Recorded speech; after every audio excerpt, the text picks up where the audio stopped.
வணக்கம். இன்னைக்கு நம்ம டாக் வித் முத்தலிஃப்ல பல்வேறு அரசியல் சம்பந்தப்பட்ட விஷயங்களை பேச இருக்கோம். குறிப்பாக சொல்ல போனால் திமுக அயலக அணி சார்பாக இன்னைக்கு ஒரு விஷயம் மாநாடு நடத்தியிருக்காங்க. நேற்று துணை முதல்வர் ஒரு அதிர்ச்சி தரக்கூடிய விஷயத்தை பேசியிருக்காரு. இன்னைக்கு முதல்வர் அவர்களும் ஒரு அதிர்ச்சி தரக்கூடிய விஷயத்தை பேசியிருக்கிறாரு. எதிர்க்கட்சி தலைவர் எடப்பாடியார் அவர்கள் ஒரு காட்டமான ஒரு அறிக்கையை திமுகவுக்கு எதிராக விட்டுருக்காங்க. அதே மாதிரி விஜய் அவர்கள் டெல்லி சிபிஐ அலுவலகத்தில் அங்கே போயிட்டாரு, ஆஜராயிட்டாரு. இந்த மாதிரி பல்வேறு விஷயங்கள் நம்ம இன்னைக்கு பேச இருக்கிறோம். குறிப்பாக அதுக்கு முன்னாடி சப்ஸ்கிரைப் பண்ணாதவங்க சப்ஸ்கிரைப் பண்ணி பாருங்கள்.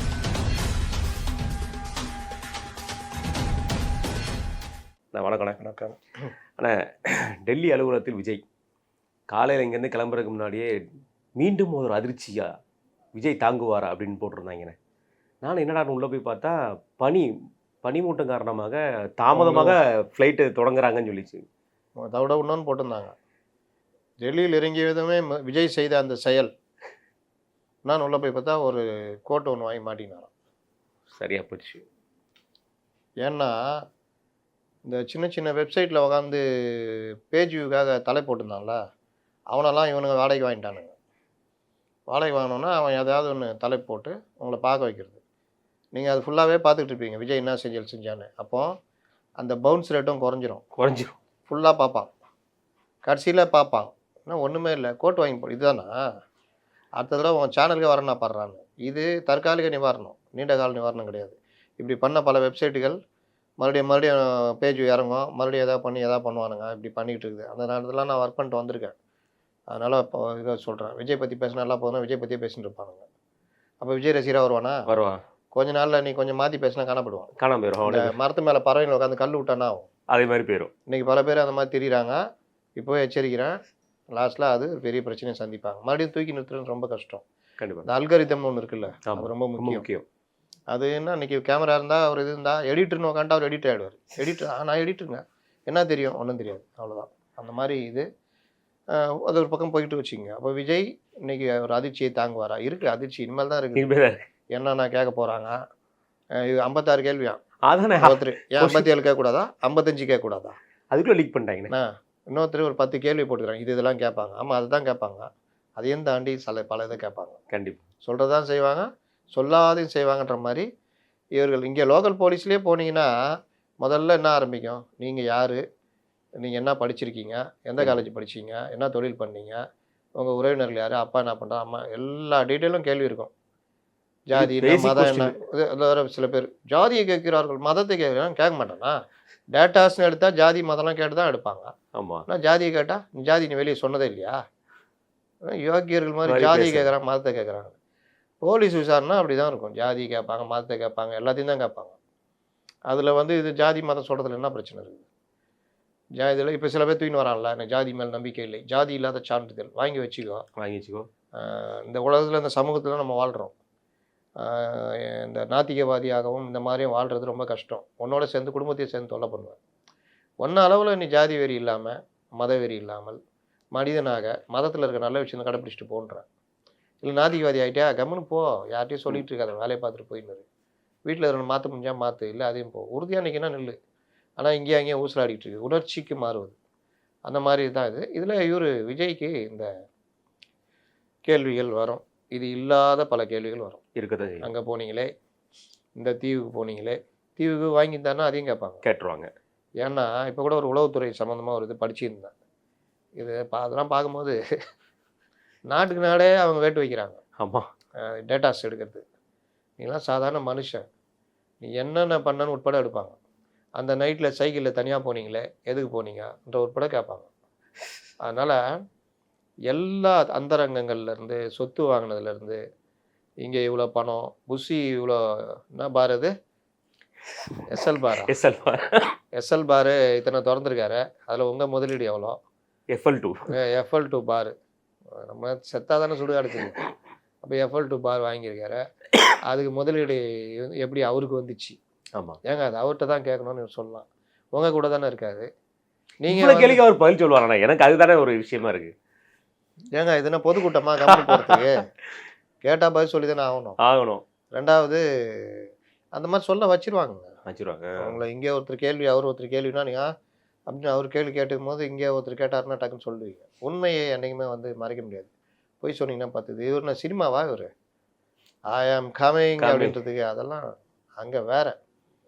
இவர் நினச்சிட்டு இருப்பாரு அந்த சிபிஐ ஆஃபீஸ்னால் வேறு மாதிரி இருக்கும். நாங்கள் ஒன்றுமே இருக்காது, 4 ஸ்டூலை போட்டு உட்கார, அதுவும் ஸ்டூல் போட்டு உட்கார வைப்பாங்களாம். ஏன்டா ஸ்டூல் போட்டால் உட்கார முடியாதா? இதுல என்ன இருக்கு? உட்காரத்துக்கு தானே ஸ்டூலு, ஸ்டூலாக போட்டு உட்கார வைப்பாங்க. என்ன இருக்குதோ அதான். இதுக்காக ஏழம்பா எல்லா சேரையும் நகர்த்திரு, பழைய மர நாற்காலி கொண்டு வா, அதில் உட்கார வைக்கணும், உட்கார வைப்பாங்க. இந்த மாதிரி பல காமெடி. அப்புறம் அந்த சினிமாவில் காமிப்பானே, ஒரு டேபிள் போட்டு ஸ்க்ரீன் போட்டு வெளியில் ஆள் நின்று பார்த்துட்டு இருப்பாங்க. இவர் இங்கே விலங்கு போட்டு, இவரே கூட ஒரு படத்தில் விலங்கு மாற்றிட்டு அந்த மாதிரி. என்னவோ இதான் அந்த ஆர்டர் ஆர்டர் ஆர்டர். எந்த கோர்ட்லேயே போய் பாருங்க, ஆர்டர் ஆர்டர் சுற்றிக்குதா பாருங்க, இருக்காது. இருக்கு. சிரிக்கிறாப்புல ஒரு இவர், ஒரு வக்கீல், என்னங்க இது இந்த மாதிரிலாம் கூத்தடிச்சிட்டு இருக்காங்கன்னு. அப்போ இந்த மாதிரி விஷயங்கள்லாம் என்ன கேள்வி வரும்னு நம்மளால் சொல்ல முடியாதுங்க. இன்னொன்று, அவர்கள் எவ்வளோ எடுத்து வச்சுருக்காங்க அவரை பற்றின்றத சொல்ல முடியாது. ஆமாம். இல்லாட்டி ஹரிதாதா மாதிரி யாராவது ரூம்குள்ளே உட்காந்துட்டு கூட திடீர்னு வரலாம். கண்டிப்பா. காலா படத்தில் வருவாங்க, ஆவோ ஹரிதாதா ஆவோ அப்படின்னாப்புல. அந்த மாதிரி உள்ளேருந்து வந்துலாம். இல்லை வேறு யாராவது உட்காந்துட்டு, நம்ம ஹரிதாதா கிட்ட எதுவும் வச்சிக்காதே, நீ நல்லது பண்ணுனா உனக்கு நல்லது நடக்கும், நீ எந்த பிரச்சனையும் இல்லாமல் இருக்கலாம், அப்படி கூட ஏதாவது அறிவுரை சொல்லப்படலாம். அதனால் விசாரணை இல்லை விசாரணையே போகலாம். ஆனா 2 நாள்னு சொல்லி இவங்களே ஃபிக்ஸ் பண்ணிட்டு போனது எப்படின்னு பாக்குறீங்க? அது எப்படி 2 நாள் 3 நாள் 1 நாள் இன்றைக்கே முடிச்சுட்டு கிளம்புங்க, அவ்வளோதானா சார்? அவ்வளோதாங்க சார், இதுக்காக நான் வந்து நிறைய படிச்சுட்டு வந்துக்கிறேன் சார், இன்னும் 2 கேள்வி கேளுங்க சார், சொல்கிறேன் சார். இந்த அபியும் நானும் படத்துல வர பாரு, அந்த ஒய்ஃபை ஒரு திரும்பி ஒரு பார்வை பார்ப்பாரு, அது அப்படி திரும்பி, ஏன்னா நைட்டு ஃபுல்லாக படிக்க வச்சுருப்பாங்க. அங்கே லைனில் நிற்கும் போது ஒரு கேள்வி கேட்பாரு, அலெக்சாண்டர் இந்த மாதிரி பண்ண, அலெக்சாண்டர் குதிரை பேர் என்ன, அலெக்சாண்டர் குதிரை பேரா, அதையும் தெரியும், ஆனா பெண்ணா அப்படின்னோன்னா எல்லாம் அந்த லைனில் நிற்கிறவன் ஃபுல்லாக இது பண்ணுவான். லாஸ்ட்டில் இங்கே போனோன்னா ஒன்றுமே இருக்காது. இவ்வளோதான் நான் கேள்வி, ஆமாம் இவ்வளோதான், இல்லைங்க இவ்வளோதான் அப்படியே பொண்டாட்டி திரும்பி பார்ப்பாப்புல, ஏங்க அவ்வளோ படிச்சுட்டு வந்துங்க, ஏதாவது கேளுங்க, அலெக்சாண்டர் குதிரை பேர் என்ன, அது என்ன, அந்த மாதிரி. அவ்வளோதாங்க கிளம்புங்கன்னா, ஐயோ அவ்வளோதானா, நான் என்னென்னவோ அப்படின்ட்டு ஆதவ திரும்பி ஒரு பார்வை, புஷியை திரும்பி ஒரு பார்வை. ஆனால் என்னெல்லாம் அப்படி தானே கேட்டாங்க, நான் 3 நாள் கேட்டாங்க நான். ஆனா மலேசியாவுக்கு ஆடியோ ரிலீஸ்க்கு எல்லா மாவட்ட செயலர்களும் புசி ஆனந்த அவர்கள் எல்லாம் கிளம்பி போனாங்க. இன்னைக்கு யாருமே போன மாதிரி இல்லையானே, ஆதவ தவிர. டெல்லிக்கு போய் என்ன பண்ண போறீங்க? ஆதவு, நிர்மல், இவர் போனார். உட்கார வச்சு என்னத்துக்கு பாடம்லாம் எடுத்திருப்பாங்க, இப்படி கேட்பாங்க அப்படி. புசி போயிருக்காரா? புஷிக்கு பயம், போனால் நம்மளுக்குள்ள உட்கார வச்சிருவாங்கன்னு சொல்லிட்டு, அண்ணா நீ போன, நான் சென்னையிலேருந்து ஆதரவு கொடுக்குறேன்னுவாங்க. ஆனந்த் போயிருக்காரு, போயிருக்காரு, நான் ரூம்லேயே தங்கியிருந்தேன்றோம்ல, அந்த மாதிரி விஷயம் பண்ணிடுறாங்க.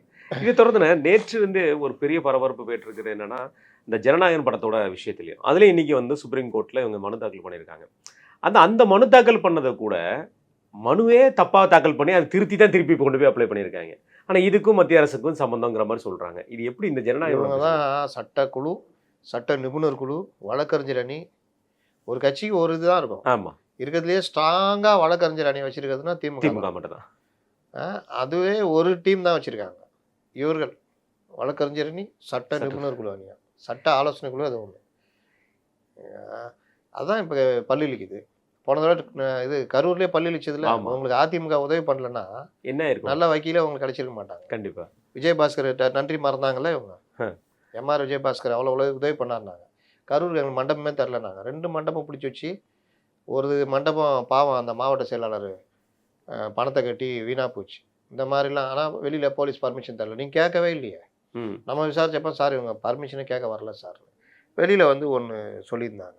இவர்களுக்குள்ள 1000 பிரச்சனைகள், இந்த பிரச்சனைகள்லாம் இருக்குது. இது ஒன்று. இன்னொன்று பார்த்தீங்கன்னா, இப்போ நீங்கள் சொன்னபடி உச்சநீதிமன்றத்தில் வழக்கு தாக்கல் பண்ணுறாங்க. உச்சநீதிமன்றம் கேட்குது, என்னப்பா பிரச்சனை சார், இந்த மாதிரி சான்றிதழ் தரமாட்டேங்கிறாங்க. ஏன்பா நீங்கள் என்னப்பா சொல்கிறீங்க, சான்றிதழ் ஏன்பா தரமாட்டேங்க சார்? இல்லை சார், சில திருத்தங்கள் பண்ண வேண்டியிருக்கு, ரிவைஸ் கமிட்டி போட்டிருக்கோம், ஃபார்ம் பண்ணி செக் பண்ணி கொடுத்துட்றோம். அப்புறம் என்னப்பா, படத்தை எதுவும் தடை பண்ணாங்களா? இல்லை அதெல்லாம் இல்லை சார். அப்புறம் என்ன பிரச்சனை?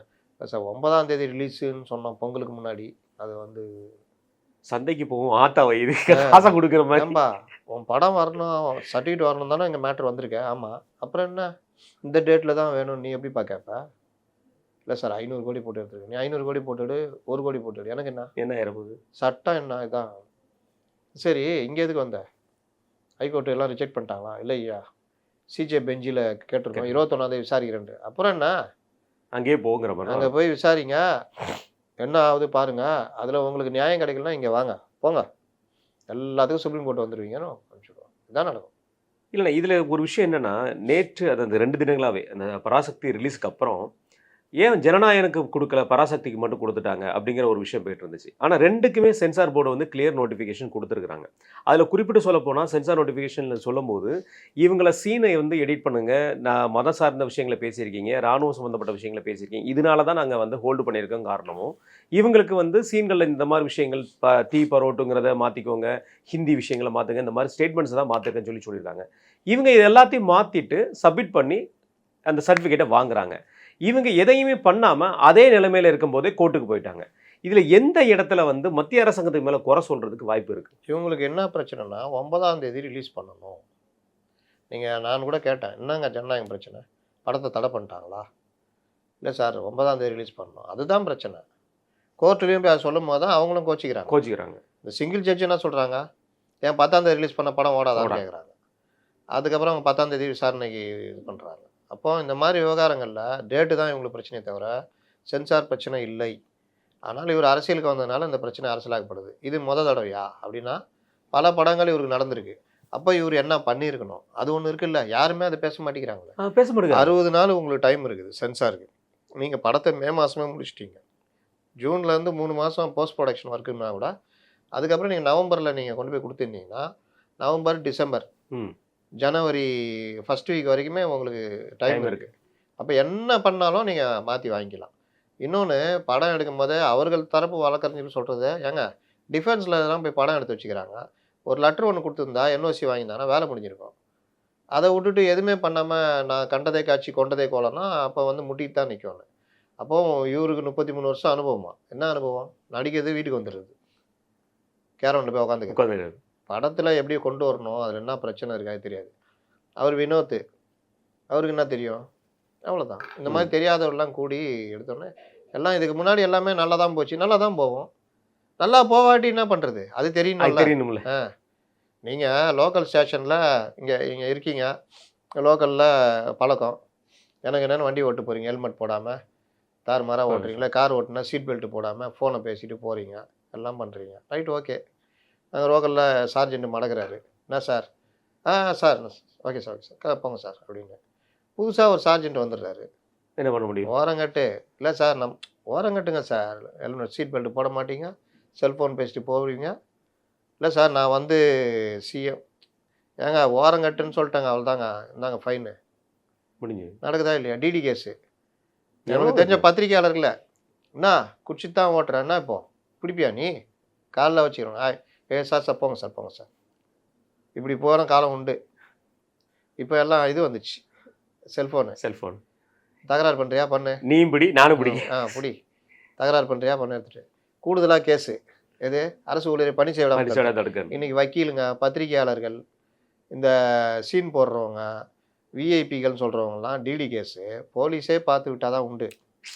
ஆனால் நீ முறைச்சி பண்ணனா வீடியோவும் வந்துடும், கேஸும் வந்துடும். இன்றைக்கி பாதி அமுக்கிச்சா, ரோட்டில் நடக்கிற சண்டைகள் எல்லாமே குறைஞ்சிருச்சு இல்லையா. இதில் இவங்களும் அத்துமீறி தான் நடக்குது, போலீஸ் அத்துமீறி தான். என்னது இப்போ நான் ஏதாவது பிரச்சனை ஆகுது, என்னங்க இவ்வளோ அநியாயம் பண்ணுறீங்களான்னு கேட்டுக்கிட்டு இருக்கிறோன்னா வீடியோ எடுத்துடுறது, என் மேலே வழக்கு போட்டுறது. நான் பண்ணதுக்கு தானே என் மேலே வழக்கு போட்டிங்க, வீடியோ எப்படி டிவிக்கு போகும், அந்த தொலைக்காட்சிக்கு எப்படி வீடியோ போகுது, ஏன் ப்ரைவசி வெளியே யாரும் கேஸ் போடல. ஒரே ஒரு அம்மா மட்டும் பண்ணாங்க, காலில் கையில் விழுந்து அந்த வழக்கை முடிச்சு வச்சாங்க. அவங்க ஒரு லாயர், அவங்க வந்து சண்டை போடுறதை எடுத்து விட்டாங்க கதையை, வழக்கம் போட்டாங்க. மேட்ரு இதானோன்னா காலில் கையில் விழுந்து முடிச்சாங்க. அப்போது இந்த மாதிரி விஷயங்களில் எனக்கு என்னென்னும் பண்ண முடியாது. அதுக்கு நீதி லேட்டானாலும் நீதி கிடச்சிரும். அப்போ யாரோ அவங்க தான் மாட்டுவாங்க. அப்போது இந்த மாதிரி நல்லா போகிற வரைக்கும் பிரச்சனை இல்லை. தெரிஞ்ச சார்ஜென்ட்டு அப்புறம் போங்க ஐயா, நீ எப்படி வேணால் போ, சரக்கு அடிச்சுட்டு கூட போ, யார் கேட்பா. ஆனால் ஸ்ட்ரிக்டான ஒருத்தர் வந்துட்டா சரக்கு அடிச்சுட்டு போனது குற்றம் தானே, ஃபைன் கட்டணும், வண்டியை பிடிங்கிடுவாங்க, லைசன்ஸ் 6 மாதம் சஸ்பெண்ட் பண்ணுவாங்க, நீங்கள் எங்கே போனாலும் போய்க்கோன்ட்டுருவாங்க, கோர்ட்டுக்கே போனால் கூட. இதுதான் சூழ்நிலை, எப்படி வேணால் மாறும் ஆட்களை பொறுத்து. அதே தான் சென்சார் இதுக்கு முன்னாடி உங்களுக்கு வந்துச்சு, பிரச்சனை இல்லை. இப்போது நீங்கள் அரசியல் ஆரம்பிச்சிட்டிங்க, பாசிசன்றீங்க, பாசிசம் அந்த வேலையை காமிக்குமா காமிக்காதா.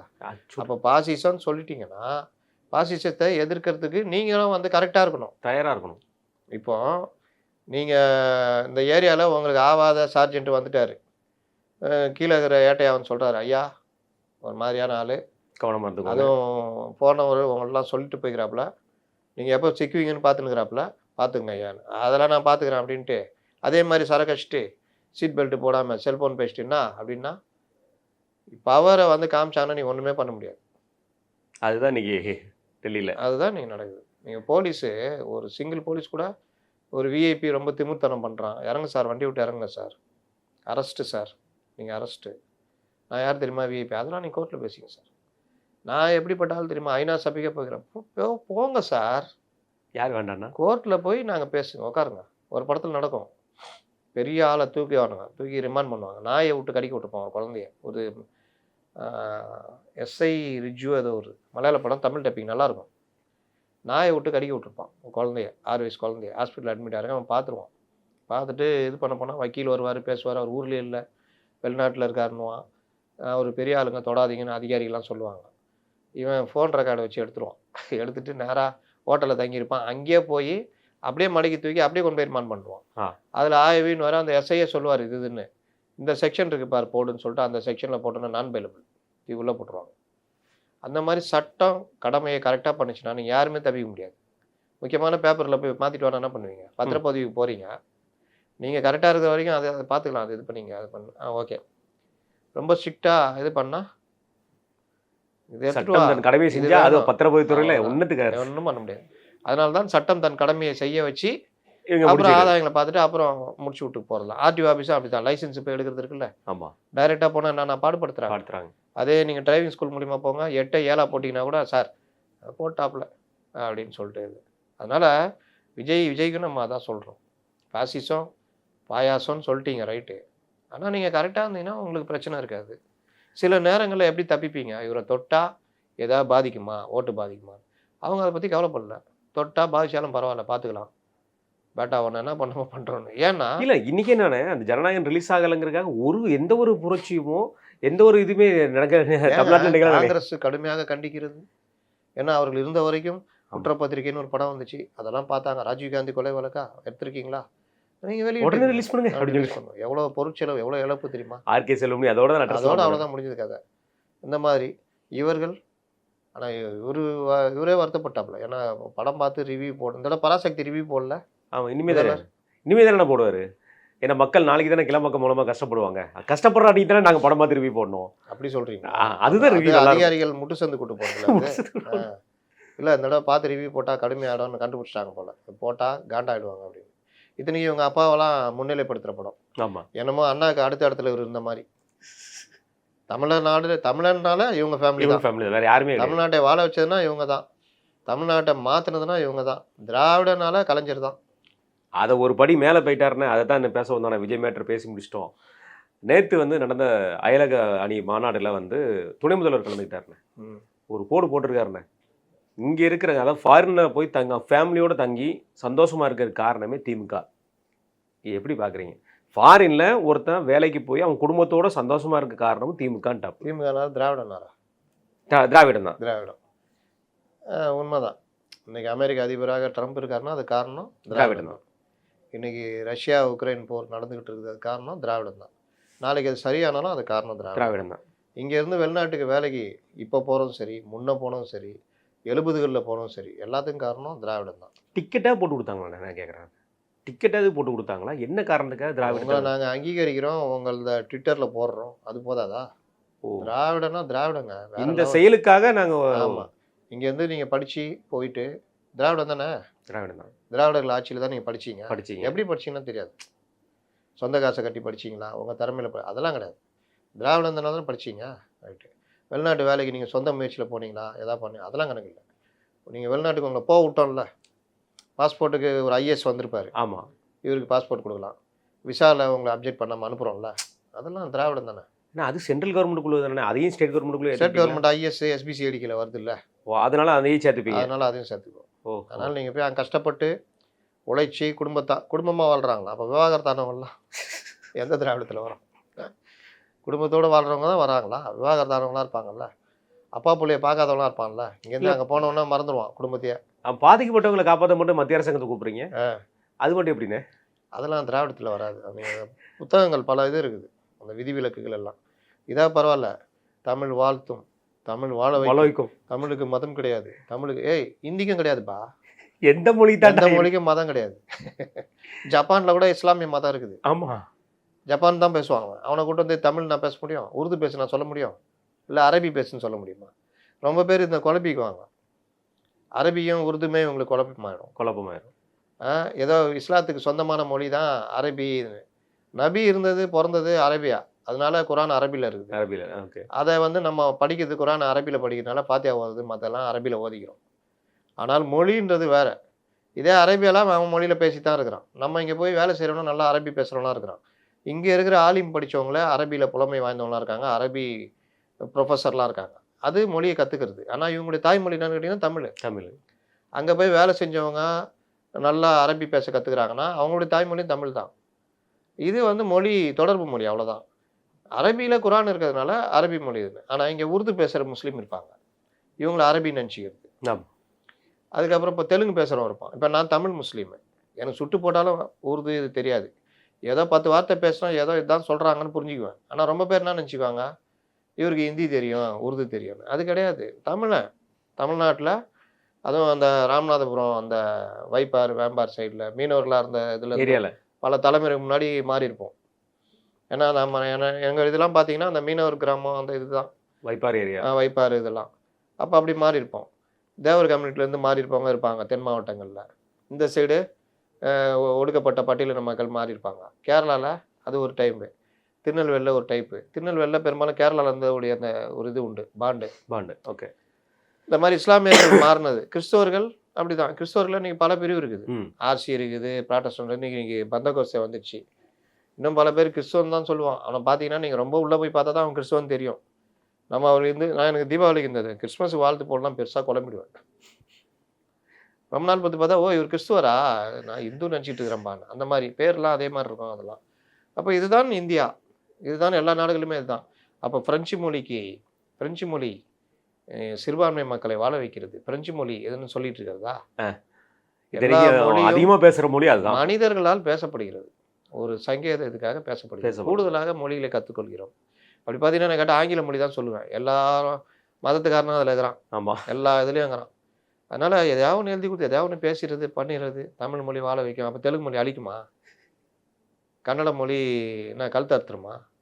எல்லா மொழியிலையும் அந்தந்த மதம் சார்ந்தவர்கள் இருக்கார்கள், அவர் வாழ்ந்து கொண்டிருக்கிறார்கள். தொடர்பு மொழியாக உருது கற்றுக்குவாங்க, அரபி கற்றுக்குவாங்க. இந்த இவர்கள் வந்து அந்நிய பாஷையெல்லாம் கற்றுக்குறாங்கல்ல கிறிஸ்தவர்கள். ஆமாம். அது அந்த மாதிரிலாம். அதனால் பேசிக்கிட்டே இருக்கிறது எதையாவது ஒன்று. இன்னைக்கு முதல்வர்னே, அதாவது அகழ்வாராய்ச்சியில் நம்ம இன்னைக்கு செஞ்சு சாதனை பண்ணி நம்ம தாண்டா தமிழ்நாட்டுக்காரன் தாண்டா இன்னைக்கு எல்லாத்துக்கும் காரணம் அப்படின்னு நம்ம ப்ரூவ் பண்ணிட்டோம். அதே மாதிரி நீங்கள் வெளிநாட்டில் போய் வாழுங்க, நல்லா போய் வாழுங்க, உங்கள் சகோதரன் தான் இங்கே முதலமைச்சராக இருக்கான் அப்படின்னு தைரியமாக நீங்கள் வாழுங்க. பதறிடக்கூடாது, அங்கே பதறிடக்கூடாது. இல்லை கேட்டால் டக்குன்னு சொல்லலாம்ல, எங்கள் அண்ணனா சிஎம் சொன்னா சரின்னு சொன்னார். நீங்கள் இந்த கார்டை எடுத்து வரலாம், செக்ரட்டரியேட்டுக்கு வரலாம், அங்கு நேரடியாக உங்கள் ஸ்டாலின் நான் முதல்வராக அமர்ந்திருப்பேன், இந்த கார்டை காமிச்சிங்கன்னா செவ்லே 2 விட்டு தொர்த்தி விடுவாங்க. ஐயோ கொடுமை. யாரும் அந்த கார்டை ஏதாவது எடுத்துட்டு போனாங்களா அவர் பேச்சு நம்ம எல்லாருக்கும் தெரியும். இது வேலைக்காக செக்ரட்டரியேட்டுக்குள்ளே போயிட்டு நம்மளே போக முடியாது. ப்ரெஸ் கார்டுக்கே அக்காமடேஷன் கார்டு வேணுமா? ஆமாம், அவங்க தான் உள்ளே விடுவாங்க. இதில் இந்த கார்டை வச்சுக்கிட்டு நேரடியாக முதல்வர் அறைக்கு. அதில் பாதி பேர் அவரே தப்பா சொன்னார். முதல்வர் படிச்சு பார்க்கும்போது பாதி பேர் கரவ மாட காணுமான்ங்கிற அளவுக்கு போயிட்டு இருந்துச்சு. இப்போ லேட்டஸ்டா என்னம்மா அவங்க பேரம் பேத்தியா? இல்லை சார் பசங்க தான். அப்படியா ஸ்கூல் போகிறாங்களா? இல்லை சார் காலேஜ் முடிச்சிட்டான். அப்படியா அந்த இதுக்கு 1000 ரூபா வந்துச்சா? இல்லை சார் முடிச்சிட்டான்.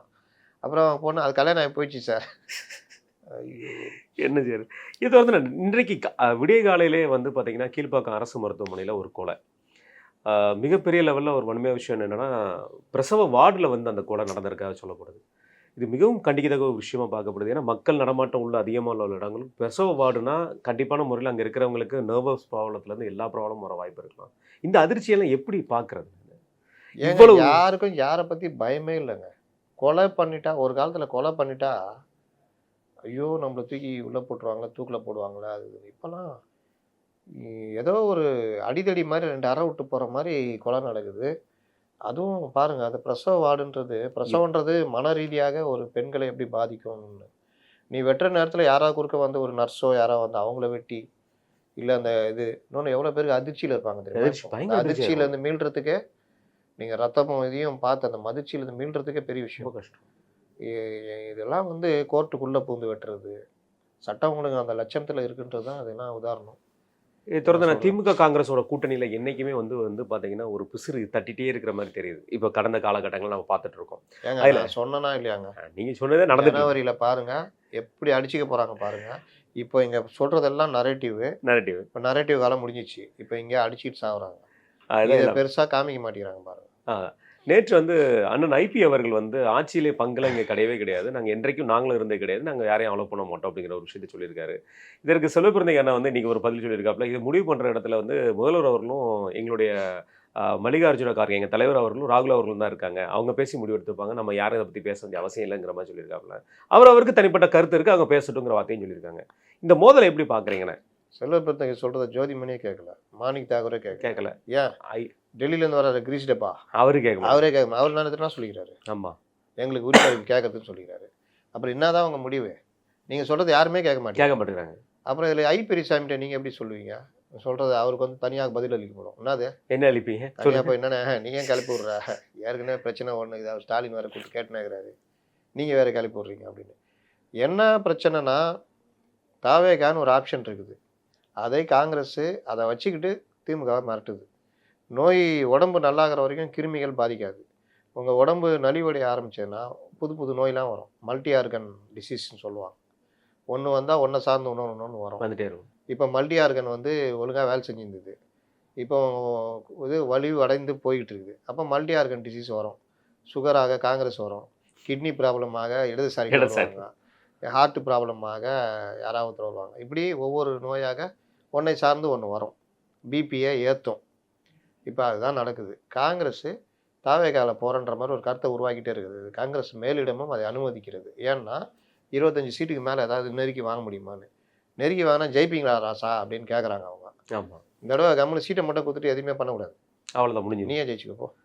வேலை செய்யலைன்னா சொல்ல முடிஞ்சது. அந்த 25 நிமிஷம் சொல்கிறேன், பிரச்சாரத்துக்கு வர மாட்டோம், வர்றோம், பிரச்சாரம் மட்டும் பண்ணிட்டு போவோம், மற்றெல்லாம் நீயே பார்த்துக்கோ, செலவுகளை எல்லாம் பார்த்து. ஒரு காரியாலயத்தை மட்டும் போட்டு வச்சிட்டீங்கன்னா பாத்துருவோம்டாங்கிற மாதிரி சொல்லிட்டாங்கன்னா முடிஞ்சு போச்சு, அவ்வளோ போச்சு. விஜய் பண்ணுற மாதிரி நம்ம ஏன் அவ்வளோ சொல்லணும்? சரி, சிம்பிளா சொல்லணும். விஜய் கட்சியில் சேர்ந்தீங்கன்னா என்ன கதி ஆவீங்களோ அதை நாங்கள் இங்கே காட்டுறோம் ராசான்ட்டு. வந்தியா சேர்ந்தியா ரைட்டு, பிரச்சாரத்துக்கு வரோம். விஜய் கட்சியில் அது கூட வரமாட்டாங்க, அது உறுதியாக அதுவும் வராது. நாங்கள் பிரச்சாரத்துக்கு வரோம், அவ்வளோதான்.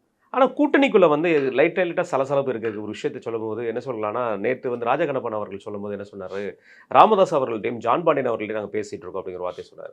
2 பேரும் வந்தாலே அண்ணன் திரும்ப அவர்களுக்கு வந்து இந்த இடத்துல வந்து ஒரு நிரல் இருக்க வாய்ப்பு இருக்கும். இது எப்படி பார்க்குறீங்க? ஜான் பாண்டியன் வர்றதுக்கு வாய்ப்பு இல்லை. அவர் இப்படி அப்படியே மாற்றி பேசி எல்லாமே டிமாண்டு தாங்க. இந்த 23ஆம் தேதி அவர் வந்து மேடையில் ஏறும்போது பெரியப்பா கூட எத்தனை பேர் நிற்கிறாங்கன்றது தான் பார்க்கணும். அதனால் அது வரைக்கும் இந்த டிமாண்டை கிரியேட் பண்ணிகிட்டே இருப்பாங்க. பிரேமலதா பண்ணாதா, இங்கிட்ட ஒரு குத்து அங்கிட்ட ஒரு குத்து, 8 சீட்டு இங்கே, 7 சீட்டு ஒரு ராஜ்யசபா, இங்கே 18 ஒரு ராஜ்யசபாவும். நீங்கள் தினமலரில் 30 ராஜ்யசபான்னு போட்டாங்க. அவங்க போடுவாங்க, அவங்க தான் இது போட்டுக்க வேண்டியதானே, யார்கிட்ட போடுற எல்லாரும் போடு. அப்போ 18 தொகுதி ஒரு ராஜ்யசபா அப்படின்னு கேட்கும் பொழுது இன்னும் வகைராக்கள்னு இங்கே. அப்போ என்னவங்க எப்படி கேட்குறீங்க, அப்போ விட்டுருங்க நாங்கள் போகிறோம் அப்படின்னு. சரி, அப்போ அங்கேயும் அதே 18 ஒன்று தானே கேட்கணும். ஆமாம், அங்கே மட்டும் என்ன கம்மி, 7-1. அப்போ இது என்னன்னா அவர்களே வேறு வகையில் கரெக்ட் பண்ணுற வேலைகள் நடக்குது. இதை முடிச்சுட்டு அங்கே போகிற வேலையை பண்ணணும்னு முடிவு பண்ணுறாங்க. அவருக்கு பிடிக்கல விஜய் பிரபாகரனுக்கு. மகன்கள் எப்போவுமே சரியாக யோசிப்பாங்கல்ல, அதனால் என்ன இது இந்த மாதிரிலாம் பண்ணுறீங்க. அதனால் இந்த கூட்டணிக்குள்ளே இவர்கள் கிளப்பி விடுற விஷயங்கள் எல்லாமே நரேட்டிவ்கள் எல்லாமே மாறி இப்போ யதார்த்த காலம் வந்துடுச்சு. காங்கிரஸ் வச்சு செய்யுது, அதை எந்த மெயின் ஸ்ட்ரீம் மீடியாவும் எடுத்து விவாத பொருளை எதாவது ஆக்கவே மாட்டாங்க. விஜய் சிபிஐ போகிறதுன்னா சிபிஐ விசாரணைக்கு முன்னால், சிபிஐ விசாரணை அன்று, சிபிஐ விசாரணைக்கு பின்னால், இந்த 3 தான் 3 நாளாக ஓடும். அப்புறம் அதுக்கப்புறம் வேறு ஏதாவது ஒன்று ஓடும். சட்டம் ஒழுங்கு, மருத்துவமனை பிரசவ வார்டிலேயே வந்து வெட்டி கொள்கிறார்களே, சட்டம் ஒழுங்கு எப்படி இருக்கிறது, பேசவே மாட்டாங்க. இன்னைக்கு அதை விட ஒரு படி மேலே போயிட்டாங்கன்னா, இன்னைக்கு நியூஸ் மீடியாவில் முன்விலக்கு பகுதியை ஆன் செய்து கொண்டு வருகிறார் போடுறாங்க. காரில் வந்து முன்விலக்கை ஆன் செய்து கொண்டு வருகிறார் விஜய் அவர்கள். விஜய் அவர்கள் வீட்டிலேருந்து கார் எடுக்கும்போது அந்த நம்ம லைட்டை ஆன் பண்ணியிருப்போம்னா ஃப்ரண்டில், இப்போலாம் டயரில் வைக்கிற கேமராவை ஹெட்லைட்டில் வச்சுட்டாங்க. என்ன நடக்குது ரமேஷ், இப்போ தான் ஹெட்லைட் போட்டுக்கிறார் சுரேஷ். டயர் சுத்தாருங்க, ரேடியேட்டர்லாம் நல்லா சுற்றுது, ஏசி போட்டிருக்கார். அப்புறம் அங்கே என்ன கார் போகிறாரு, ரேஞ்ச் ரோவர் காரு. அங்கே என்ன காரு, வேறு ஏதோ கார் ஆச்சே டெல்லியில் ரேஞ்சர் அந்த காரு, அது இதெல்லாம் எடுத்துகிட்டு கருப்பு கலரில் ரேஞ்ச் ரோவர். இந்த ரேஞ்ச் ரோவர் யாருக்கு சொந்தம், அது அப்படி இப்படியே உருட்டுறது. ஒரு லைவ் பார்த்தேன், அந்த அம்மா பேசுது, கொஞ்ச நேரம் பொறுத்து மறுபடியும் அதே சொல்லுது, கொஞ்ச நேரம் பொறுத்து அதே இதையே 3ஆக கட் பண்ணி போட்டு லைவ் ஓட்டுனுங்கிறானுங்க. நம்ம புதுசாக எதாவது சொல்லுங்கிறாங்க போல. நானே இதே 80 இந்த 80ன்றது இல்லை, கார் 80, சிபிஐ விசாரணை 80, அதிகாரிகளை சந்திக்கிறது இந்த 90, அவர்களோட விசாரணையில் கலந்து கொள்வது என்பது 100, அந்த மாதிரி 80 என்னடா எத்தனை 80. அப்புறம் பார்த்தா அதையே திருப்பி போட்டு விட்டுக்கிறானுங்க. இந்த மாதிரி டிஆர்பிக்காக இவங்க பண்ணுற கூத்து இருக்க. விஜய் மேலாம் அக்கறையே கிடையாது. விஜய் போட்டால் பார்ப்பான் என்னதான் ஆகுது, கிளம்பிட்டாரா, ஏர்போர்ட்டில் இறங்கியதும் விஜய் செய்த அந்த செயல் என்னது, கையை இழுத்து விட்டார். அது கருப்பு சட்டை அணிந்து செல்கிறார். அதுவும் நியூஸ். பெரியாரின் வாரிசா, பெரியார் இது திராவிடத்தின் வாரிசு, இதெல்லாம் சொல்லிக்கலாம். நாளைக்கு கருப்பு என்பது திராவிடத்தின் வாரிசு, நாளைக்கு கருப்புலாம் எங்கள் தான்ருவாங்க. ஐயப்பன் கருப்பு தம்பா போடுறாங்க அப்படின்னு. நல்ல வேலை ஐயப்பசாமி கருப்பு போட்டாங்க, மொத்தமாக இவங்க குத்தகை எடுத்துருப்பாங்க, காவி கருப்பு அப்படின்ற மாதிரி. அப்போது இந்த மாதிரி விவகாரத்தில் இன்னும் இடதுசாரிகள் ஆரம்பிக்கல. திரும்ப அவர் யாருக்குன்னு சொல்லிட்டார், 6 வாங்கினா 10 வாங்கினா முதலமைச்சராக போகிறான், அப்போ 6 கொடுத்தாலும் பரவாயில்ல போ அப்படின்னு. ஆனால் சண்முகத்தை விட மாட்டாங்க, 10 வாங்கலாம் கண்டோம், ஒன்றும் வெளியே போகணும், நம்ம பரவாயில்லன்றாங்க, நம்ம போய் வெளியே நின்றுக்குவோம் அப்படின்னு. அப்போ வெளியே நிற்கிறது விஜய்கிட்ட போகலாமா அப்படின்னு, அந்த வெளியே நிற்கலாம், சரி போகலாம், நிற்கலாம், ஏதோ ஒன்று அப்படின்னு. அப்போ இந்த பிரச்சனைகள் எல்லாம் இந்த ஜனவரியில் பாருங்கள் பெருமை முட்டுது. இன்னொன்று, கனிமொழி விவகாரத்தில் அப்பாக்கும் பிள்ளைக்கும் பெரிய சண்டை ஓடிட்டு இருக்குது. கனிமொழிக்கு தேவையில்லாமல் முன்னுரிமை கொடுக்குறீங்கன்னு அத்தையை கடுமையாக பார்க்க ஆரம்பித்து விட்டார். இது மாப்பிள்ளைக்கு ஜாலியாக இருக்குது, அக்கா இங்கே அடிக்கிற சண்டை இப்போ அங்கே நடக்குதா, நடக்கட்டும் அப்படின்னு. அத்தை கண்ணுக்கு தெரியாமல் அமைதியாக காரியம் சாதித்து கொண்டிருக்கிறார். ஆட்களை திரட்டுவது, சீனியர் அமைச்சர்களை ஆர்கனைஸ் பண்ணுறது, மாவட்ட செயலாளர் கையில் எடுத்துருக்குது, எல்லாம் பண்ணுறாங்க. நாளைக்கு ஒரு பிரச்சனைனா அத்தை கையில் தான் கட்சி போகும். அத்தை மடி மெத்தையடி அடி விளையாடமான்னு போகிறது அளவுக்கு அவங்க அமைதி புயலாக காரியம் சாதிச்சுட்டு இருக்கிறாங்க. சென்னையிலையும் சரி மற்ற மாவட்டங்களும் சரி அவங்களுக்குன்னு ஒரு பெரிய ட்ரஸ்டி டீம் இருக்குது. ஏன்னால் எளிதில் அணுகக்கூடியவர் அப்படின்னு. நீங்கள் உட்காந்துட்டு வீட்டில் உட்காந்துட்டு உங்களுக்கு வாய்ப்புலாம் கிடச்சிது. 5 வருஷம் கலைஞரின் பேரனாக மாவட்டம் முழுவதும் சுற்றுப்பயணம் செஞ்சு நிர்வாகிகளை பற்றி தெரிஞ்சுக்கிட்டு ஒவ்வொருத்த இதெல்லாம் தெரிஞ்சு பண்ணியிருக்கலாம். ஆனால் நீங்கள் எப்போவாவது கூட்டம் போடுறது இந்த ஜோயல் இவர்களை வச்சுக்கிட்டு இளைஞரணி தான் மெயின், ஏன்னா தலைவருடைய பையனே இளைஞரணி, அதனால் இளைஞரணி தான் மெயின்னு. அதெல்லாம் இல்லைன்னு காட்டுவாங்க. நீங்கள் என்டி ராமாராவ் தான் மெயின், அவர் தான் எல்லாமேன்னாங்க. ஆனால் ஒரு சந்திரபாபு நாயுடு வந்து காலி பண்ணிட்டு போயிட்டார். இதுனே அவர் தான் மருமங்க, இவரே கட்சி விட்டு நீக்கிட்டு அவர் ஆட்சி பிடிச்சா அது ஒன்று இருக்காரு. அந்த மாதிரி எது வேண்டுமானாலும் அரசியல் நடக்கலாம். யார் போராடிக்கிட்டு இருக்கிறாங்களோ, யார் டச்சில் இருக்காங்களோ அவங்க தான் ஜெயிக்க முடியும். பணம் வச்சிருக்கலாம் ஜெயிச்சிடறேன்னா நாளைக்கு சார்லஸ் மார்ட்டின் கூட பாண்டிச்சேரி முதலமைச்சர் ஆகிடலாம். ஆமாம், ஈஸியாக விலை வாங்கி கொடுத்து வாங்கிட்டு போயிடலாம். அதனால் இது எல்லாமே அரசியலில் நம்ம பார்த்துருக்கோம். பலரும் பணத்தையோடு விளையாடியவர்கள், பணத்தை வைத்து விளையாடியவர்கள்லாம் காணாமல் போன வரலாறுலாம் உண்டு. இது இன்னைக்கு திமுகவுக்கு காங்கிரஸ் அந்த நோய் கிருமி வேலை செய்ய ஆரம்பிச்சிருக்கு. மருந்து போட்டு சரி பண்ணுறாங்களோ இல்லை நோய் முத்தி போதான்றதை பார்க்கலாம். கண்டிப்பான இதை தொடர்ந்து அதிமுகவோட நேர்காணல் தொடர்ந்து இன்றைக்கும் நடந்து கொண்டிருக்கிறது. இன்றைக்கு எதிர்க்கட்சி தலைவர் எடப்பாடியார் அவர்கள் வந்து இந்த சம வேலை சம ஊதியம் அதற்காக ஆசிரியர்கள் வந்து வேலை நிறுத்தம் பண்ணிட்டு இருக்கிறத அந்த சங்க தலைவர்களை வந்து கைது செய்திருக்காங்க, வீட்டு அரசியல் கைது செய்திருக்காங்க, ஃபோனெல்லாம் பிடிங்கிருக்காங்க, தனி மனித சுதந்திரங்கள் பாதிக்கப்படுது, இது ஏதேனும் தீங்கு நேர்ந்தால் அதற்கு அரசு தான் பொறுப்புங்கிற ஒரு வார்த்தையும் சொல்லியிருக்காரு. எப்படி பார்க்குறீங்க இந்த விஷயம்? செவிலியர்கள் விவகாரத்தில் சொல்லிட்டாரு, நாங்கள் வந்தால் உங்களுக்கு நிரந்தரப்படுத்துவோங்க. அதுமாதிரி ஆசிரியர் பிரச்சனையை கையில் எடுத்திருக்காரு. என்ன கேட்டால் இன்னும் கொஞ்சம் கூடுதலாக இந்த பிரச்சனையை நாங்கள் கனிவோடு அணுகுவோம், நாங்கள் ஆட்சிக்கு வந்தால் பண்ணுவோன்றது தான் அவர்கிட்ட நாங்கள் எதிர்பார்க்குறது. எந்த ஒரு விவகாரம் இருந்தாலும் அதில் உங்களை அடுத்த ஆட்சிக்கு வர போகிறவர் என்ன பண்ண போகிறீங்க. நேற்று அந்த பழைய ஓய்வூதியம் பற்றி ஒரு அறிக்கை விட்டுருந்தார். அதுலேயே கீழே கமெண்ட் என்னென்னா, உங்களுடைய நிலைப்பாடு என்ன, அதில் சில சட்ட சிக்கல் நடைமுறை சிக்கல்லாம் இருக்குது, எனக்கு என்னென்னு வாயை விட்டுற முடியாது. திருப்பரங்குன்றம் விஷயம் கூட நான் ஒரு அதிமுக பேசிகிட்டு இருக்கேன். அவர் சொன்னது, சார் மற்றவங்க பேசுகிற மாதிரி நம்ம ஏதாவது பேசிட்டு பண்ண முடியாது சார், அதில் சில விஷயங்கள் இருக்கிறனால தான் அந்த விஷயத்தில் நம்ம மௌனம் காக்கிறோம், சில இடங்களில் நம்ம சட்ட ரீதியாக இதுதான் கரெக்டுன்னு போகிறோம் அப்படின்னு. கல்யாண சுந்தரம் கூட பேசும்போது அதை சொல்லியிருந்தார். திருப்பரங்குன்றத்தில் சட்டம் என்ன சொல்லுது அந்த சட்டத்தை பண்ணுங்க. ஆனால் இந்த விவகாரத்தை முதல்ல கோவிட் முடிஞ்ச உடனே ஆடு மாடு பலியிடுறதை தடுத்தது இவர்கள் தான். ம். அந்த பிரச்சனையை பிரச்சனை. கொண்டு வந்து இது பண்ணதை இவர்கள் தான், இவருடைய காவல்துறை தான், இவருடைய அரசு தான் அப்படின்னு அவர் பதிவு பண்ணுறாரு. அப்போ இந்த மாதிரி விவகாரங்களில் எதிர்க்கட்சி தலைவர், நாளைக்கு முதல்வராக போகிறவர், அவர் வந்து சில விஷயங்களை பார்த்தோம், சில விஷயங்களை பார்த்து சொல்ல வேண்டியது இருக்குது. அது கூடுதலாக இந்த நம்பிக்கை தரும் வார்த்தைகள் சொன்னால் அந்த மக்களுடைய ஆதரவும் திரும்புறதுக்கு வாய்ப்பு இருக்குது. இதில் நேர்காணலில் இன்னொன்று நான் சொல்கிறேன். ஒரு அம்மா ஜெயலலிதா மாதிரியே அவங்க பொண்ணுன்னு சொல்லிட்டு தெரியுது. நாட்டில் மனநோயாளிகளுக்கு பஞ்சமே இல்லை. ஜெயலலிதாவுடைய வரலாறு தெரிஞ்சவர்கள் ஜெயலலிதா எந்தெந்த பீரியடில் எப்படி இருந்தாங்கன்னு. ஒரு குழந்தைய கொண்டு போய் தனியாக எங்கே பெற்று போட்டுதுன்னு ரிஷி பண்டமா அது ரிஷி பிண்டான் ராத்தாங்காதுன்னுவாங்க. நைட்டே இது பண்ண ஏலியன் படத்தில் கூட காமிப்பாங்க. நைட்டே உறவு வச்சுட்டு காலைல குழந்தை பிறந்தோம். அந்த மாதிரி ஏதாவது ஆகுது. இதை பேசுறதுக்கும் இதை போய் பேட்டி எடுக்கிறதுக்கும் நம்ம பத்திரிகையாளர் இருக்கிறான். அவன் வாட்டர் மில்லானே ஒரு ஸ்டார் ஆகிட்டாங்கல்ல. அப்போ இவங்களெல்லாம் என்ன அந்த அம்மா சொல்லுதுன்னு மைக் போடுறாங்க. என்னுடைய இது என்னென்னா, விருப்ப மனு கொடுக்குறீங்கல்ல, ஒரு விருப்ப மனு வாங்குறதுக்கு பணம் கட்டுறது மட்டும் மேட்டர் இல்லை. நீ உறுப்பினர்கிட்ட கொடு, உன்னுடைய ஆதார் கொடு. உனக்கு 5 உறுப்பினர்கள் உங்கள் தொகுதியிலேயே சைன் பண்ணி அவங்களுடைய ஆதார் அட்டையோட ஜெராக்ஸோட கொடுன்னு வாங்கினா தான் கரெக்டாக இருக்கும். துட்டு கொடுக்குறவங்களாம் விருப்பம் பண்ணால் அந்த அம்மா போய் ஒன்று வாங்கிட்டு இருக்குது, ஃபில் பண்ணி கொடுத்துருச்சு. அது இதுக்கு வருது இன்டர்வியூக்கு, அனுமதிக்கணும். அதில் அந்த வகையில் திமுகவை பாராட்டணும். இந்த மாதிரி சிஸ்டமேட்டிக்கில் அவங்களை அடிச்சிக்கவே முடியாது. ஆமாம், மொத்தமானும் இன்னைக்கு வந்து தலைவர் அந்த மாதிரி வாங்கிட்டு திமுக எவ்வளோ போச்சுங்க. நம்ம துரைமுருகன் என்ன கலைஞர் பொண்ணா நீ? அப்படியா? என்ன இல்லை, சரி பார்க்கலாம் போ, அதுதான். அந்த மாதிரி அந்த ஆட்டிடியூடு இருக்கும். கூப்பிட்டு பேச வேண்டியதானே? அப்படியா? ஜெயலலிதா பொண்ணுலாம் விட்டுருங்க, வெளியில் போய் இதெல்லாம் வளரிக்கிட்டு கூடாது. உனக்கு என்ன தேவை? தேனியில் தொகுதி வேணும். சரி, என்னென்ன பண்ணிக்கிறீங்க? யார் நீங்கள்? தனியாக கட்சி நடத்துகிறீங்களாமே? ஆமாம் சார். அதிமுக உறுப்பினரா நீங்கள்? இல்லை சார் அம்மா அந்த காலத்துலேயே எனக்கு கார்டு கொடுத்துக்குறாங்க. காமி, அம்மா எல்லாருக்கும் கொடுத்த கார்டுலாம் சமூக வலைத்தில் ஃபோட்டோவாக இருக்குது. அதிமுக கார்டு தான் கொடுப்பாங்க. ஆமாம். ஆனால் உனக்கு மட்டும் தனியாக கொடுத்தாங்களா? சரி, ரைட்டு, ரைட், பார்ப்போம், போயிட்டு வாங்க. சீட்டு கொடுக்குறனாலும் யார் கொடுக்குறாங்களோ அவங்களுக்காக வேலை செய்யணும், ஓகேவா? போங்க அப்படின்னா வேலை முடிஞ்சிடும். உள்ளே அனுமதிக்கணுன்னே இது அடுத்த செகண்ட் இந்தம்மா, எடப்பாடி உனக்கு அவ்வளோதான். அம்மா எனக்கு அன்றைக்கே சொன்னாங்க, உன் இது முடிகிறது. எடப்பாடியை பற்றி அன்றைக்கே அம்மா அப்போவே சொல்லிட்டாங்க. அவங்களுக்கு அப்போவே ஜோசியம் தெரியும். போடு. ரெண்டாவது, இந்த அம்மா வந்து சவால் விட்றாங்க. கொடுத்தோன்னே என்ட்ரி கூப்பிட்டு போகலன்னொன்னே நேராக எடப்பாடிகிட்ட போயிட்டாங்க. இது ஒன்று.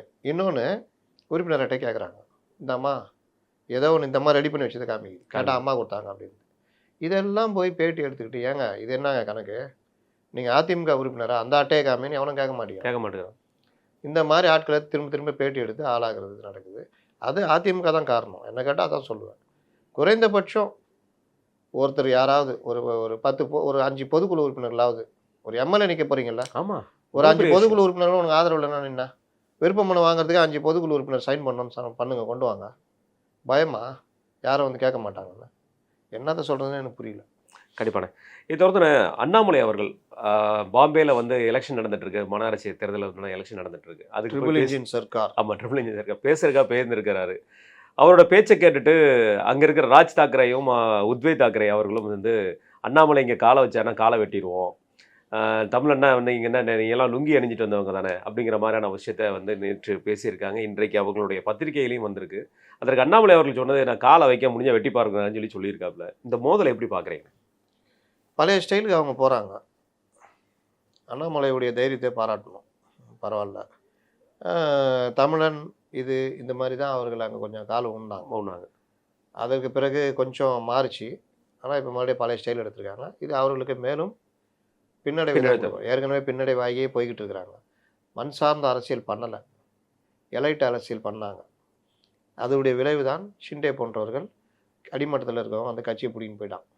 இது எல்லாருக்குமே இது வந்து உதாரணம். நாளைக்கே விஜய் ஏதோ ஒரு பொறுப்பு வந்தால் கூட மண் சார்ந்த அரசியல் பண்ணலன்னா, மண் சார்ந்த அரசியல் பண்ணுற அஜிதா ஆக்னல் மாதிரி ஆட்கள் தட்டி விட்டு போயிடுவாங்க, ஈஸியாக தட்டி போயிடுவாங்க. அப்போது நீங்கள் வந்து என்ன தான் பண்ணாலும் எலைட் அரசியல் உதவாது. இந்த எலைட் அரசியல் சொந்தக்காரன் தான் இவங்க.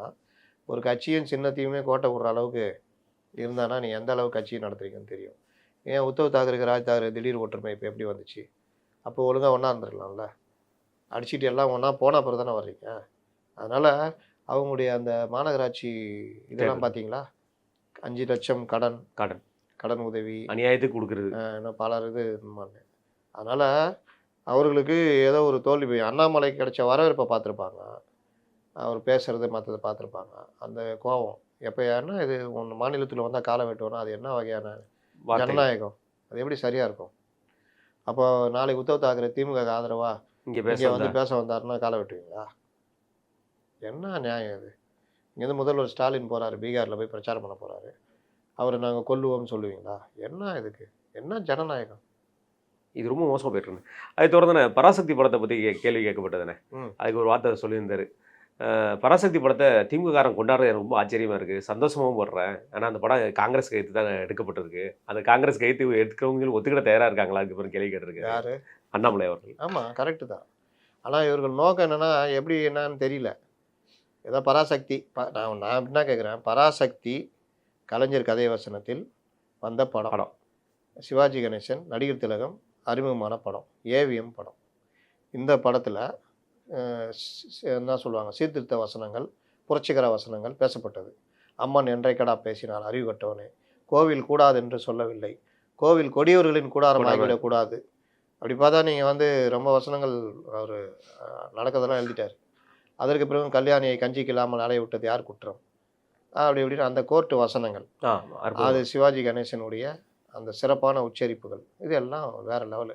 அதற்காக வசனங்களுக்காக அன்றைய இடதுசாரி கருத்துக்களை முறியடிப்பதற்காக இவர்கள் எடுத்த போலி இடதுசாரி அந்த தன்மைகள். அதுக்கப்புறம் எத்தனை பேர் கோயிலுக்கு போனீங்க, என்ன கதை பண்ணீங்கன்னு ஊருக்கே தெரியும். அப்போ அதற்காக பெரிதும் அன்றைய இளைஞர்களால் பார்க்கப்பட்ட படம். இந்திய எதிர்ப்புன்றது இது 52 வருது, 37 இந்திய எதிர்ப்பு. இந்த படத்தில் ஒரு காட்சி கூட பழைய பராசக்தியில் இந்திக்கான எதுவோ மொழி பற்றியோ எதுவுமே இருக்காது, கிடையாது. ஒரு இளைஞன் வெளிநாட்டிலேருந்து இது அந்தமான்லேருந்து இங்கே வருவான், அவங்க பெரிய செல்வந்தர் குடும்பம், அண்ணன் ஜஸ்டிஸு, அண்ணன் தம்பியெல்லாம் பிரிஞ்சிருவாங்க. தம்பி வந்து கால் போயிடும், அவன் தனியாக பிச்சைக்காரனாக திரிவான். தம்பி இன்னொரு அண்ணன் வந்து இவன் நடிகை இந்த இதை அது கேப்ரா டான்ஸ் மாதிரி இதை பார்க்க போய் பணத்தெல்லாம் இழந்துட்டு நடு ரோட்டில் பிச்சைக்காரனாக திரிவான். தங்கச்சி கணவர் இழந்து அது விதவையாக தெரியும், அதை வந்து சில பேர் பயன்படுத்த பார்ப்பாங்க. இதை சுற்றி தான் கதை. கடைசியில் எல்லோரும் ஒன்று சேருவாங்க, அண்ணன் ஊர்லேருந்து வருவார் ஜஸ்டிஸு, அப்படி மாறும். இதுதான் கதை. இதானே பராசக்தி? ஆமாம், இதான் பராசக்தி. இதில் வசனம் பாட்டு எல்லாமே. இதுக்கும் இந்திய எதிர்ப்புக்கு என்ன சம்மந்தம்? சரி, ரைட்டு. இந்திய எதிர்ப்பில் நீங்கள் காமிக்கிறீங்களா? 59 முதலமைச்சர் காமராஜரை காமிக்கிறீங்க. காமராஜரை பற்றி எங்கேயாவது வருதா அந்த படத்தில்? யாருக்கு எதிராக நீங்கள் சண்டை போடுறீங்க? ஏதோ நக்சலுக்கு எதிராக அரசாங்கம் பண்ணுற மாதிரி அந்த படத்தில் காமிக்கிறீங்க. ஆமாம், படம் ஃபுல்லாக நடிகை பின்னாடி ஓடிட்டுருக்காரு ஹீரோ. இந்திய எதிர்ப்பு, ஹீரோயினுக்காக தெலுங்கு அது ப்ளூ சட்டை மரம் பேசுனது தானே ஹைலைட்டு. அவருக்கு உண்மையிலே இந்த கதையெல்லாம் போட்டுட்டு அங்கங்கே இந்திய எதிர்ப்பு போராட்டத்தை புதைத்திருக்கிறார்கள்னு சொல்கிறாரு. அதான் உண்மை. அதற்கு பிறகு அந்த ஐபி அதிகாரி, இந்த அதிகாரி வருது, ஒரு அதிகாரி இது பண்ணுறது, ஒரு ஆளை சுற்றி கதை. என்னையா இது? ஒரு வரலாற்று நிகழ்வு எடுக்கிறீங்க, அது எப்படிப்பட்ட வரலாற்று நிகழ்வு? ஒரு ஆட்சி மாற்றத்தையே கொடுத்த நிகழ்வு. அதில் ஒவ்வொருத்தரும் என்ன பேசுனாங்க? பெரியார் என்ன பேசினார்? இவங்களை அன்றைக்கே துப்பாக்கி வச்சு சுட்டு கொண்டு சொல்லி சொன்னார். பெரியார் இந்தியை ஆதரித்தாரா, எதிர்த்தாரா? பெரியார் திமுக ஆதரித்தாரா, காங்கிரஸை ஆதரித்தாரா? பச்சை தமிழர் காமராஜர் என்ன செய்தார்? இந்த மாதிரி பல கதைகள் இருக்குது. எனக்கு என்னென்னு எடுத்துகிட்டு இன்றைக்கி இருக்கிற இளைய சமுதாயத்தை ஏமாற்றிக்கிட்டு இருக்கிறது. எம்ஜிஆர் போய் கலைஞர்கிட்ட கெஞ்சினார்லாம் சொன்னாங்கல்ல. ஆமாம். இன்றைக்கி இருக்கிற ஜங்ஜிக்கிட்ட நீங்கள் நான் ஒரு இதில் பேசுகிறேங்க, இந்தியை திணித்தது யாருன்னு கேட்குறேன். அந்த அம்மாவை, ஆங்கர் அம்மாவை. அது பல தடவை என்கிட்ட பேட்டி எடுத்திருக்காங்க. பல இது வந்து நல்ல கேள்விலாம் கேட்பாங்க. நான் ஏதோ கொஞ்சம் நாலேஜபிள் பர்சன் வச்சுட்டு நீங்கள் கேட்டப்போ நான் கேட்குறேன், இந்தியை திணிச்சது யாருங்க? காங்கிரஸ் தாங்கன்னு சொல்ல போகிறீங்க. அப்போ காங்கிரஸ் கூட வச்சுக்கிட்டு இருக்கிறது இப்போ கூட வச்சுக்கிட்டு இருக்குது யாரை? காங்கிரஸை. அப்போ காங்கிரஸ் எதிராக எடுக்கப்பட்ட படம் தானே கதை? ஆமாம், அதான் கதை. நான் கேட்குறேன் அந்த அம்மாவை, நீங்களே சொல்லுங்கள் சார்ன்றாங்க. எல்லா டைமும் நான் தானே சொல்லுங்கிறேன், நீங்கள் சொல்லுங்கிறேன். இல்லை நீங்களே சொல்லுங்கள் சார். இல்லைங்க, ஒரு மாறுதலுக்கு நீங்களே சொல்லுங்கள், இந்தியை திணிச்சது யாருங்க? அப்படியே சிரிக்கிறாங்க. எனக்கு அப்போவே புரிஞ்சிச்சு, தெரியல. சும்மா சொல்லுங்களேன் அப்படின்னோன்னா, மோடி சார். மோடியா? லால் பகதூர் சாஸ்திரி தெரியுமான்னு கேட்குறேன். அதையே நீங்களே சொல்லுங்க சார்ன்றாங்க. இதுதான் இன்றைய சாபக்கேடு. இன்றைய இளம் தலைமுறையினர், குறிப்பாக ஊடகத்துறையில் இருப்பவர்களுக்கும் பழைய விஷயங்கள் தெரியவில்லை. பல விஷயங்கள் தெரியவில்லை. விஷயஞானம் இல்லை. பீட் ரிப்போர்ட்டர்ஸ்னு ஒரு காலத்தில் இருந்தாங்க.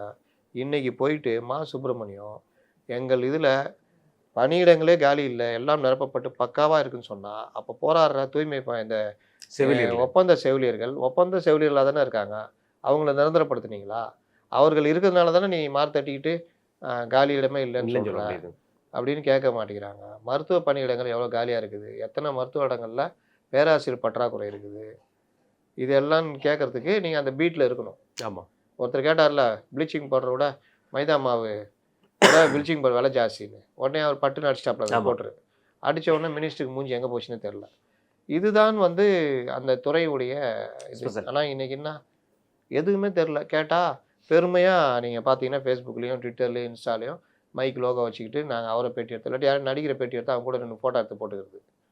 அவனுக்கும் அறிவு இருக்காது, இவனுக்கும் அறிவு இருக்காது. ஃபோட்டோ எடுத்து போட்டோன்னா, ஏய் பெரிய ஆள்ரா, அவரு ஏற்றுட்டியா, என்ன அவரு ஏற்றுட்டியா, அன்றைக்கி நீங்கள் என்ன செருப்பு போட்டிருந்தீங்கோ, நீங்கள் பனியன் வந்து உள் பனியன் போட்டிருந்தீங்களா போடலையா, இதுதான் கேள்வி. இந்த அதுக்குன்னு சில சேனல்கள் இருக்குது தெரியுமா? ஆமாம்.